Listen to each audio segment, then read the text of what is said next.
જય માતા ખેડૂત મિત્રો, આજે તારીખ 10 જુલાઈ 2025 આજની સવારની હવામાન અપડેટની અંદર માહિતી મેળવીએ તો આગામી દિવસોની અંદર ગુજરાતની અંદર વરસાદની ગતિવિધિ કેવી જોવા મળશે, બંગાળની ખાડીની સિસ્ટમ આવી રહી છે, ગુજરાતમાં અસર કરશે કે નહીં તેની વિસ્તારથી માહિતી મેળવીશું. હવે ગુજરાતના ભાગોની અંદર વરાપનો રાઉન્ડ જોવા મળશે, કેટલા દિવસ ગુજરાતના ખેડૂતોને વરાપ જોવા મળશે તેની વિસ્તારથી માહિતી મેળવીશું.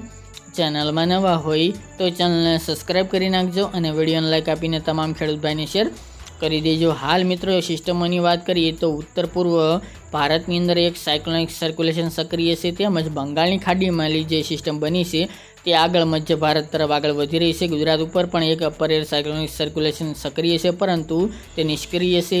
ગુજરાતની અંદર ગઈકાલના રોજથી વરાપનો રાઉન્ડ જોવા મળી રહ્યો છે. કલદોકલ વિસ્તારની અંદર વરસાદી ઝાપટા નોંધાઈ રહ્યા છે. સૌરાષ્ટ્ર અને દક્ષિણ ગુજરાતના ભાગોની અંદર, બાકીના ભાગોની અંદર અત્યારે વરાપનો રાઉન્ડ જોવા મળી રહ્યો છે. આગામી 2 દિવસ દરમિયાન ગુજરાતની અંદર વરાપનો રાઉન્ડ કન્ટિન્યુ જોવા મળશે.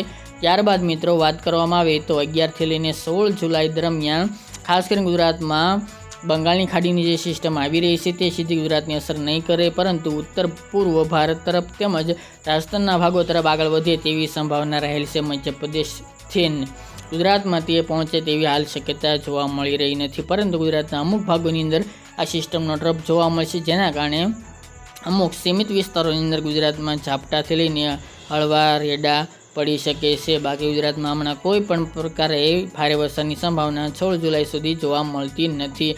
ગુજરાતની અંદર અત્યારે વરાપનો રાઉન્ડ જોવા મળશે. કલદોકલ ભાગોની અંદર વરસાદી ઝાપટા જોવા મળી શકે છે, એ પણ સૌરાષ્ટ્રના અમુક સીમિત વિસ્તાર હોય, દક્ષિણ ગુજરાત કે પછી પૂર્વ ગુજરાતની અંદર એ કલદોકલ વિસ્તારની અંદર હળવા સામાન્ય ઝાપટાઓ પડી શકે છે. બાકી ગુજરાતમાં હમણાં વરાપનો રાઉન્ડ કન્ટિન્યુ જોવા મળશે, જેની તમામે ખેડૂત ભાઈ નોંધ લેવી છે. બંગાળની ખાડીની સિસ્ટમ આવી રહી છે તે રાજસ્થાન અથવા તો ઉત્તર પૂર્વ ભારતના રાજ્યોને દિલ્હી, હરિયાણા સહિતના ભાગોને ભારે વરસાદનો લાભ આપી શકે છે. ગુજરાતમાં તેની ખાસી નહીવત અસર જોવા મળશે. આગામી 16 તારીખ દરમિયાન ગુજરાતનું હવામાન એકંદરે સાવ ખુલ્લું જોવા મળશે. મોટાભાગના તમામ ભાગોની અંદર ક્યાંક ક્યાંક રેડા ઝાપટાઓ જોવા મળે તેવી હાલ સંભાવના દેખાઈ રહી છે. આપણે ગઈકાલે પણ જણાવ્યું હતું કે 20 જુલાઈ સુધી ગુજરાતમાં કોઈ ભારે વરસાદનું અનુમાન નથી.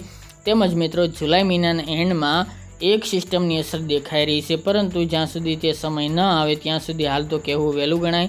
પરંતુ મિત્રો જુલાઈ મહિના દરમિયાન હવે આગામી દિવસોની અંદર એક રાઉન્ડની સંભાવના હાલની અપડેટ મુજબ જાણવા મળી રહી છે. ગઈકાલના રોજમાં દક્ષિણ ગુજરાત અને સૌરાષ્ટ્રના એકલદોકલ વિસ્તારની અંદર વરસાદી ઝાપટા નોંધાયા હતા. એકલદોકલ વિસ્તારની અંદર બાકી ગુજરાતના તમામ ભાગોની અંદર અત્યારે વરાપ જોવા મળી રહી છે. હવે ખેડૂત મિત્રો ખેતીલક્ષી કાર્ય તમામ પૂર્ણ કરી લેવા જોઈએ, કારણ કે હવે જે વરસાદી માહોલ જોવા મળશે તે એકલદોકલ વિસ્તારની અંદર જોવા મળશે, એ પણ રેડા ઝાપટા હળવા વરસાદની સંભાવના રહેલી છે.